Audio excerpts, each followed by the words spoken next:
অহা অক্টোবৰ 14 অক্টোবৰ তাৰিখে অসম গণ পৰিষদ দলৰ 40তম প্ৰতিষ্ঠা দিৱস হ'ব আৰু এই প্ৰতিষ্ঠা দিৱস এইবাৰ আমাৰ চাবুৱা সমষ্টিৰ অন্তৰ্গত জেৰাইগাঁৱত অনুষ্ঠিত কৰিবৰ কাৰণে ইতিমধ্যে কেন্দ্ৰীয় সমিতিয়ে দায়িত্ব অৰ্পণ কৰিছে। পুনাকন বৰুৱাৰ সভাপতিত্বত এখন আয়োজক কমিটি গঠন কৰা হৈছে আৰু ইতিমধ্যে প্ৰতিষ্ঠা দিৱসৰ তুংগ গতিত কাম কাজ আগবাঢ়িছে।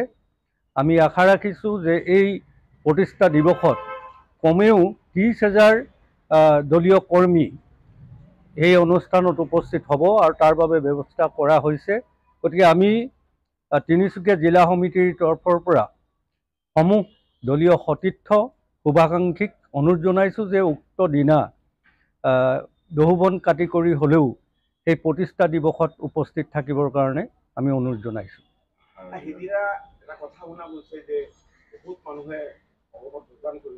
হয়,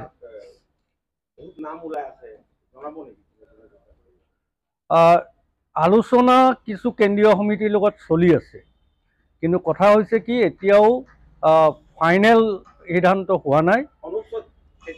হয়, নহয় আপুনি কৈছে, এইটো নিউজতো আহিছে, কিন্তু কথা হ'ল কি এতিয়াও কেন্দ্ৰীয় সমিতিৰ ফালৰ পৰা যিহেতু কিছু এটা জইন কৰিলে কিছু কথা বতৰা ক্লিয়াৰ হ'ব লাগিব, গতিকে গোটেই কথাখিনি কেন্দ্ৰীয় সমিতিৰ লগত আলোচনা চলি আছে আৰু কেন্দ্ৰীয় সমিতিয়ে সিদ্ধান্ত লৈ জনাব। আৰু আমি আশা ৰাখিছোঁ যে বহু কৰ্মী আৰু বহু নেতা অসম গণ পৰিষদ দলত 40তম প্ৰতিষ্ঠা দিৱসৰ দিনা কেন্দ্ৰীয় নেতৃবৃন্দৰ উপস্থিতিত অকণমান যোগদান কৰিব।